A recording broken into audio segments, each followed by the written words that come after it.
Utamakan bahasa Indonesia, lestarikan bahasa daerah, dan kuasai bahasa asing. Assalamualaikum warahmatullahi wabarakatuh. Saya Anissa Elestari, mahasiswi Program Studi Pendidikan Bahasa dan Sastra Indonesia, Universitas Sriwijaya. Baiklah, dalam mengikuti mata kuliah Bahasa Indonesia bagi penutur asing, saya akan menjelaskan mengenai ruang lingkup materi BIPA, baik itu dari level A, B, ataupun C. Selamat menyaksikan. Sahabat bahasa, ruang lingkup pembelajaran bahasa Indonesia bagi penutur asing terdiri dari 7 jenjang. Yuk kita perhatikan satu persatu. Yang pertama, BIPA mampu memahami dan menggunakan ungkapan konteks perkenalan diri dan pemenuhan kebutuhan konkret sehari-hari dan rutin dengan cara sederhana untuk berkomunikasi dengan mitra tutur yang sangat kooperatif. Yang kedua, BIPA mampu mengungkapkan perasaan secara sederhana, mendeskripsikan lingkungan sekitar, dan mengkomunikasikan kebutuhan sehari-hari dan rutin.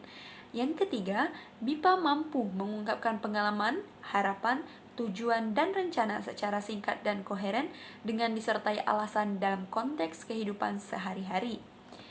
Yang keempat, BIPA mampu melaporkan hasil pengamatan atas peristiwa dan mengungkapkan gagasan dalam topik bidangnya, baik konkret maupun abstrak, dengan cukup lancar, tanpa kendala yang mengganggu pemahaman mitra tutur.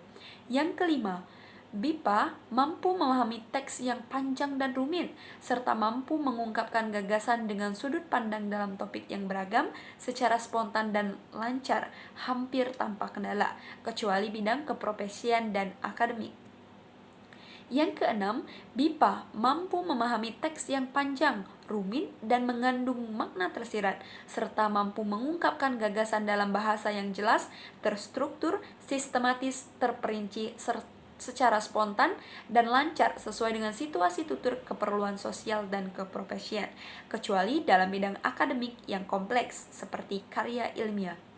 Yang ketujuh, BIPA mampu memahami informasi hampir semua bidang dengan mudah dan mengungkapkan gagasan secara spontan, lancar, tepat, dengan membedakan nuansa-nuansa makna serta merekonstruksi argumen dan data dalam presentasi yang koheren.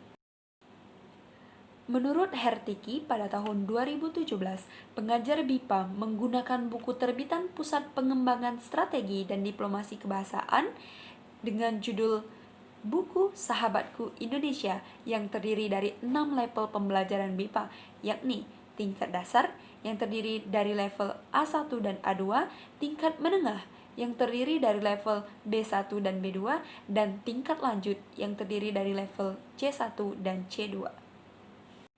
Tingkatan dalam materi buku BIPA A1 itu mencakup perkenalan, identitas diri, ciri fisik, keluarga, aktivitas sehari-hari, hobi, komunikasi, transportasi, dan jual beli.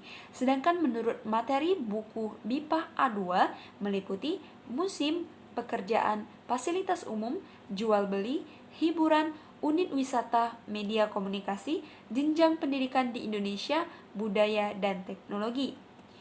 Sedangkan dalam tingkatan B1 dan B2, menurut materi buku BIPA tingkat B1 itu mencakup harapan, doa dan ucapan selamat, yang kedua maksud, tujuan, dan persetujuan, yang ketiga ketika saya sakit, yang keempat cara melakukan sesuatu, yang kelima kamu sedang apa, yang keenam kejadian lampau, yang ketujuh rencana di masa yang akan datang, yang kedelapan hari yang berkesan, yang kesembilan cerita sebelum tidur, yang kesepuluh berkumur dipinjam oleh siapa, yang ke-11 mari berbelanja, dan yang terakhir mari bernyanyi.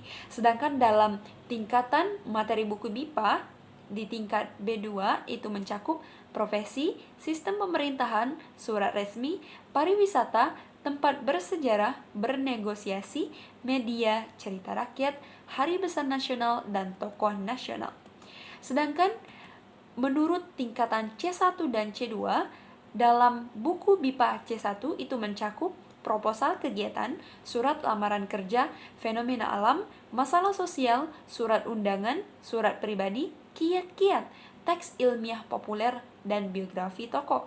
Sedangkan dalam materi buku BIPA di tingkat C2 meliputi menawarkan jasa dan menanggapinya, berargumen, deskripsi tempat dan kegiatan, laporan, berita, perintah dan saran, serta menelaah karya sastra.